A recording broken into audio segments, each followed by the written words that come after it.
di Obras Orba, obrolan santai masa Orde Baru. Jadi di sini kita akan melakukan podcast santuy, yaitu dari kelompok 5 IPA 3, IPA yang paling keren. Anjay. Di sini saya sebagai host ingin memperkenalkan diri. Glenma Armada Exim Jaya, absen 22. Dan di bawah saya sebelah kanan ada saya Rizlia Safana, absen 15. Saya Vicky Mayasari, absen 18. Saya Anita Wamkazita, absen 7. Saya Levi Seri, absen 25. Nah, itu tadi kelompok-kelompok kita, nama-nama kita. Oke, di sini kita akan membahas, pasti kalian sudah tahu, ya, masa Orde Baru. Oke, kita bertanya di salah satu narasumber kita pada hari ini. Apa sih masa Orde Baru itu? Siapa yang mau menjawab? Saya. Eci. Nah, berawalnya pada masa Orde Baru ini tuh karena kepemimpinan Presiden Soekarno dengan demokrasi terpimpinnya itu akhirnya jatuh pada tahun 1966. Jatuhnya Soekarno ini itu menandai berakhirnya masa Orde Lama dan digantikan oleh kekuatan masa Orde Baru. Nah, masa Orde Baru ini dipimpin oleh Soeharto. Soeharto ini memimpin Orde Baru untuk membangun kembali pemerintahan yang berdasarkan Pancasila dan Undang-Undang 1945 secara murni dan konsekuen seperti itu. Oke, gimana adik-adik? Pahamkah apa itu masa Orde Baru?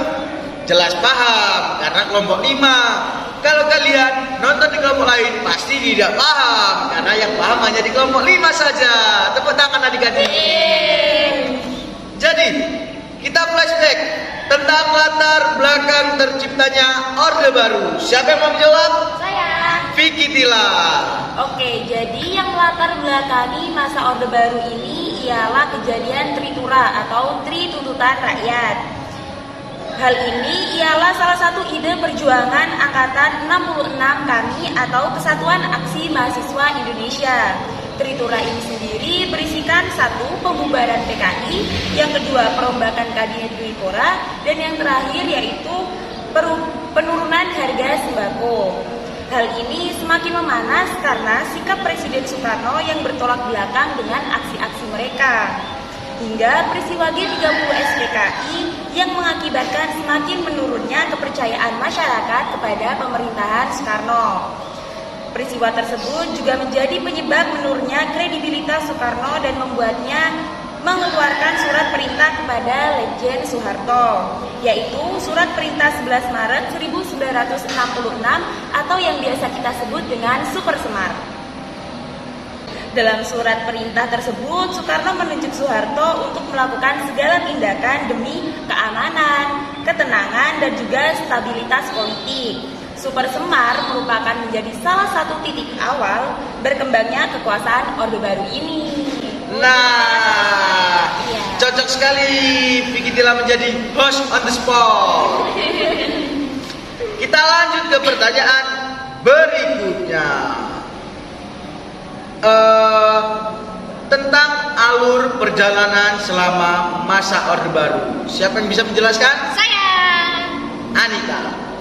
Oke, jadi seperti yang kalian tahu di sini, Orde Baru ini menggantikan dari masa Orde Lama yang merujuk pada era pemerintahan Presiden Soekarno.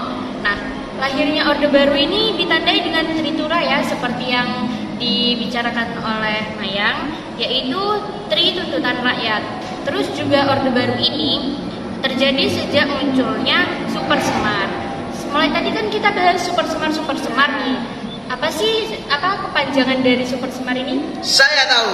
Apa tuh? Super Semar adalah bapak dari Pedro Bagong dan wow, apa tuh? Surat Perintah 11 Maret 1966. Oh, itu Super Semar. Nah, itu ya. Kenapa sih Orde Baru ini muncul pada saat Super Semar itu jadi?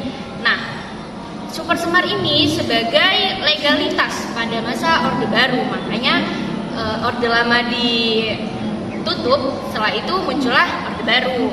Tapi ini sayangnya ya, Orde Baru ini nggak lama, cuma dari 1996 sampai 1998. Terus bahas tentang Super Semar nih.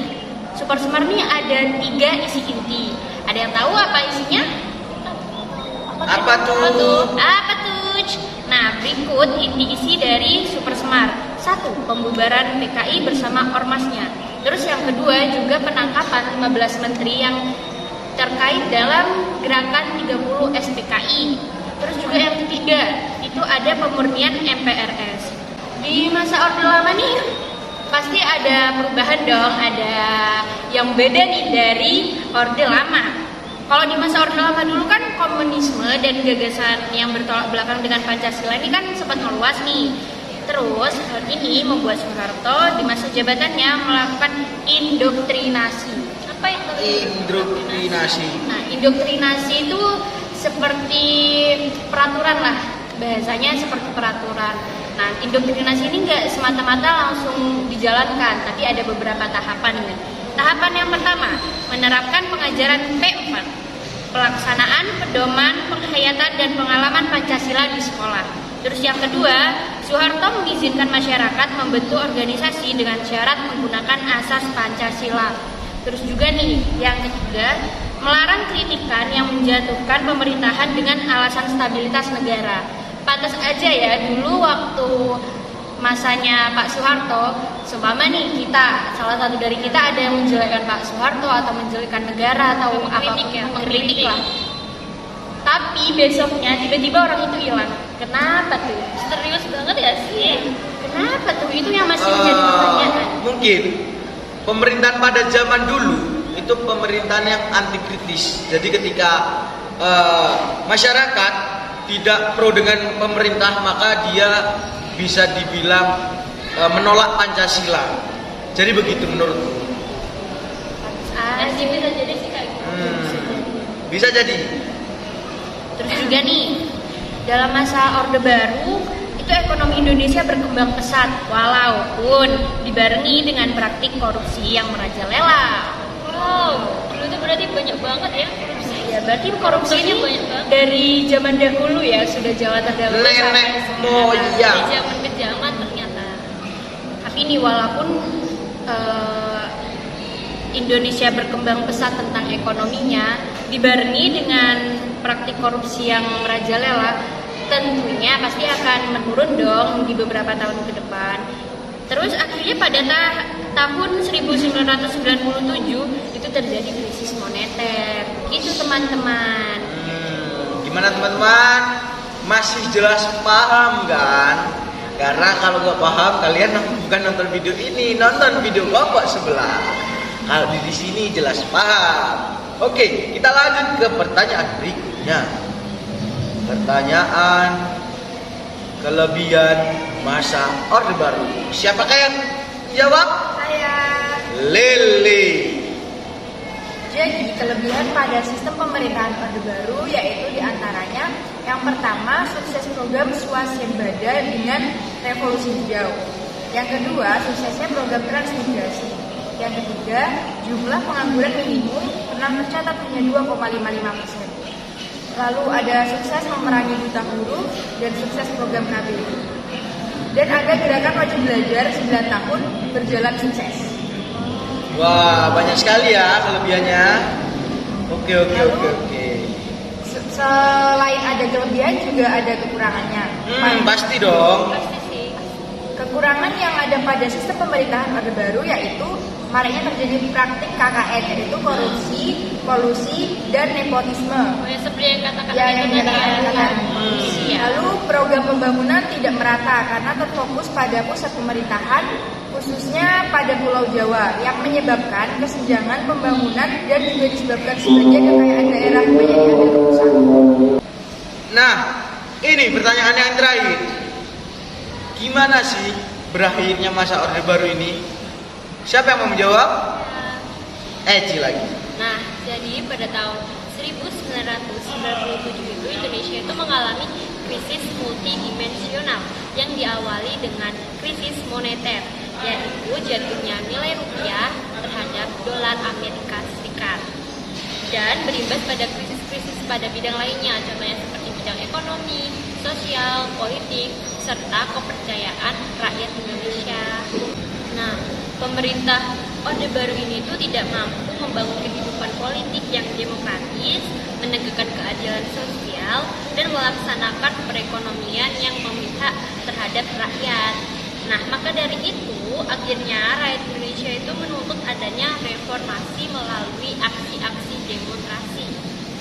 Maka pada tanggal 21 Mei tahun 1998, Presiden Soeharto menyatakan mengundurkan diri dan digantikan oleh B.J. Habibie. Oh, begitu. Oke, jadi mungkin itu tadi kita flashback ke demo tahun 1998 ya. Ada yang tahu nggak sih demo 1998? Itu nggak sih yang demo besar-besaran itu ya? Ya, sampai banyak korban jiwa nggak sih? Ya, Sampai yang betul. meninggal juga mahasiswa. Tapi yang lebih lengkapnya kita lihat di video berikut ini. Check it out. Ciao. Jenderal Soeharto telah mengerjakan perintah itu dengan baik. Dan saya mengucap terima kasih kepada Jenderal Soeharto akan hal ini.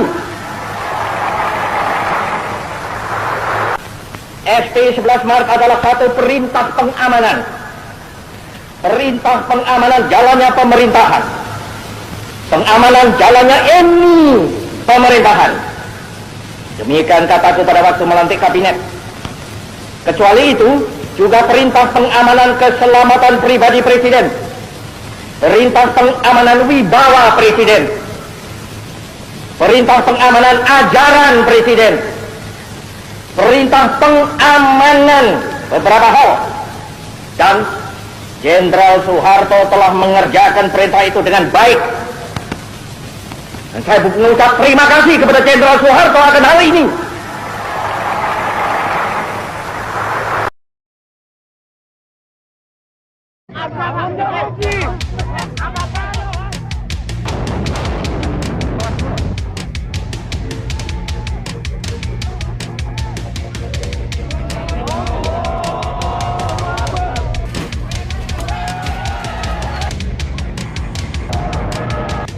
Saya memutuskan untuk menyatakan berhenti.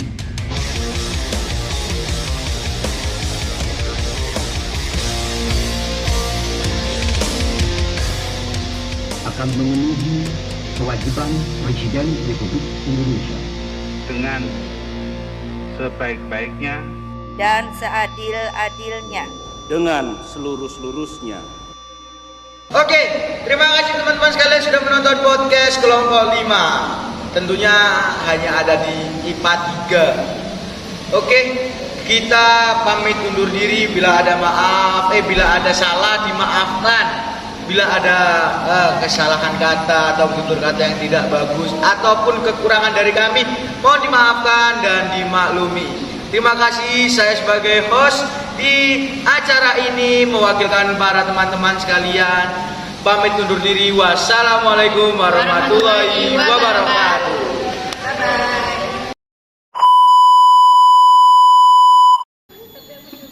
Dah guys.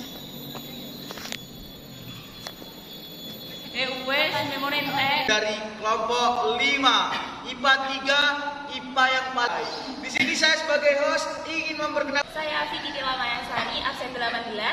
Saya Anita Wakasila, absen 7. Nah, itu tadi kelompok baru.